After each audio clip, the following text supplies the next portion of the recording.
गांव धनपुर कभी हरा भरा माना जाता था, लेकिन अब 3 महीने से वहां पानी की एक बूंद नहीं गिरी। कुआं सूख चुका था और उसकी तह से आती खोखली आवाजें रात में और डरावनी लगती थीं। सूरज ढलते ही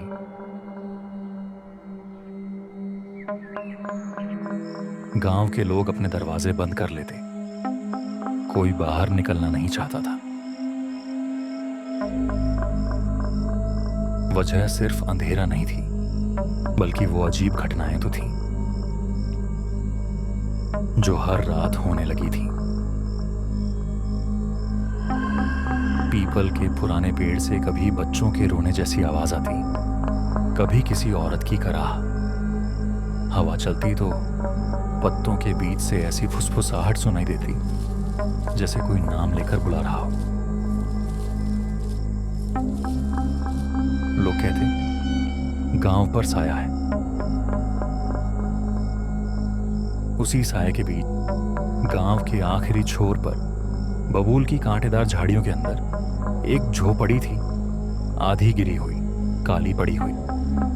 वहीं रहता था मांगू। लंबा नहीं, मगर अजीब तरह से टेढ़ा। त्वचा हमेशा राख जैसी, आंखें लाल, जैसे कभी सोता ही ना हो।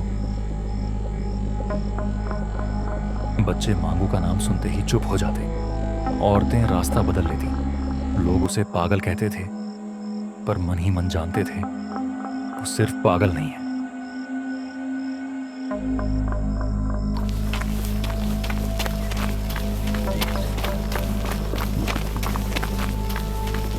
रामलाल हांफता हुआ चौपाल पहुंचा। पसीना, डर और बेबसी सब चेहरे पर साफा था। मुखिया जी, मेरी भैंस मरने वाली है। 4 दिन से मुंह नहीं लगाया। डॉक्टर को दिखाया? शहर से बुलाया था, इंजेक्शन लगाए, पर आंखों में जान ही नहीं बची। एक रास्ता है, मांगू। चौपाल पर सन्नाटा छा गया। नहीं, वो नहीं। उसकी झोपड़ी में हड्डियां लटकती हैं। मैंने खुद देखा है। और कोई रास्ता बता दे रामलाल। रामलाल चुप हो गया। उसकी आंखों में बच्चों के चेहरे घूम गए। अगर भैंस चली गई तो घर में चूल्हा नहीं जलेगा। ठीक है, जाता हूं। रात गहरी हो चुकी थी। चांद बादलों के पीछे छिपा था।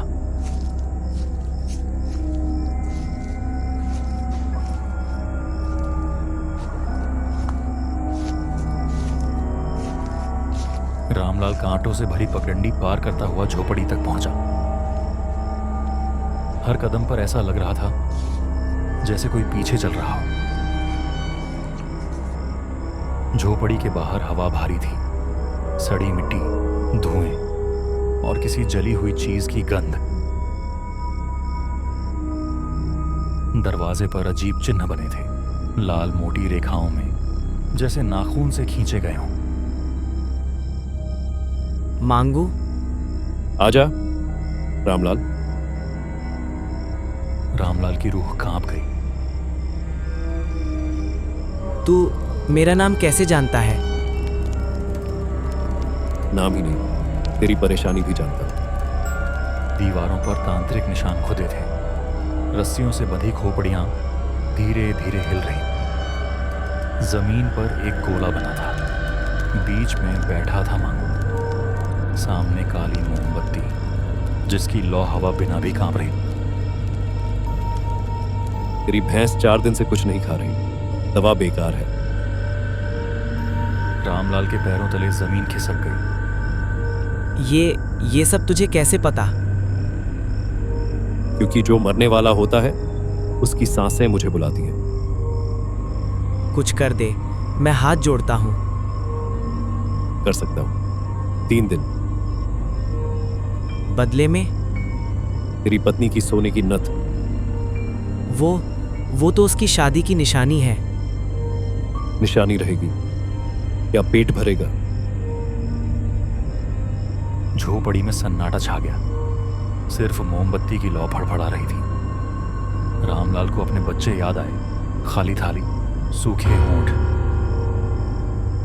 ठीक है, ले लूंगा। मांगू के होंठों पर हल्की मुस्कान आई, जैसे उसे जवाब पहले से पता हो। आधी रात को झोपड़ी में अजीब हलचल थी। काली मोमबत्तियां गोल घेरे में जली। फर्श पर चाक से बना गोला अब खून से भरा जा रहा था। मांगू ने श्मशान की गीली मिट्टी निकाली, उसमें कुछ बाल मिलाए भैंस के, फिर हड्डी का एक छोटा टुकड़ा। धीरे धीरे एक पुतला बना। रामलाल की पत्नी की नथ पुतले के गले में पहनाई गई। काल, कपाल, रक्त और प्राण। उसने सुई निकाली, पुतले की छाती में आधी चुभ होती। अभी जेगी। बाहर कहीं। भैंस ने दर्द से आवाज निकाली। सुबह होते ही भैंस खड़ी थी, आंखों में चमक, मुंह में चारा। गांव में खबर आग की तरह फैली। सच में बच गई मेरी नथ? रामलाल कुछ नहीं बोला, सिर्फ सिर झुका लिया। उस रात उसकी पत्नी देर तक रोती रही और दूर झोपड़ी में मांगू हंसता रहा।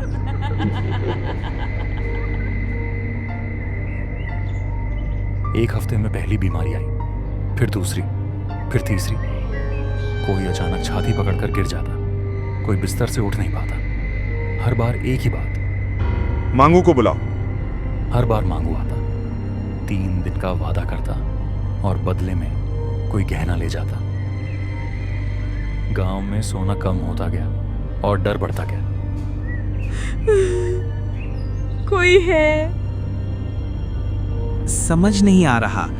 सब ठीक है, पर कुछ अंदर से खा रहा है। मुखिया की आंखों में डर साफ था।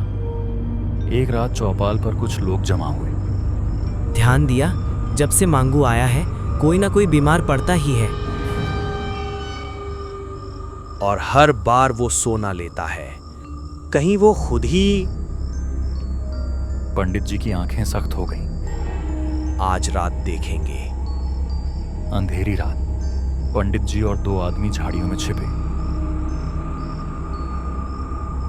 खिड़की से झांकते ही रूह कांप गई। अंदर दर्जनों पुतले, हर पुतले के गले में किसी का गहना, बाल, नाखून, कपड़े के टुकड़े। तुम सब मेरी सांसों पर जीते हो। ये काला जादू है। 10 आदमी मशाल लेकर पहुंचे। मांगू बाहर आ। देर कर दी। अंदर पुतले पड़े थे। ये मेरी बेटी के बाल हैं। मांगू ने एक पुतला उठाया, हाथ मोड़ा। बाहर से बच्ची की चीख। नहीं, छोड़ दे। अब तुम सब मेरे हो।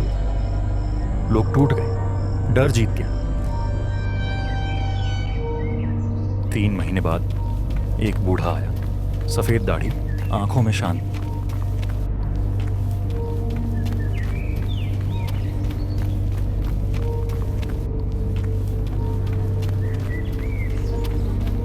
काले जादू वाले, बाहर आ। तू भी बाकी जैसा ही है। मंत्र पढ़े गए, कुछ नहीं हुआ। ये कैसे? डर पर जादू चलता है, मुझ पर नहीं। अपने पुतले जला। मांगू रो पड़ा। एक एक पुतला आग में गया। हर पुतले के साथ मांगू की चीख तेज होती गई। आखिरी पुतला जलते ही राख उड़ गई। गांव के लोग ठीक हो गए। कुआं फिर भर गया। पीपल शांत हो गया। लेकिन कहते हैं अमावस की रात आज भी उस झोपड़ी से चीखें आती हैं, क्योंकि काला जादू करने वाला कभी मोक्ष नहीं पाता।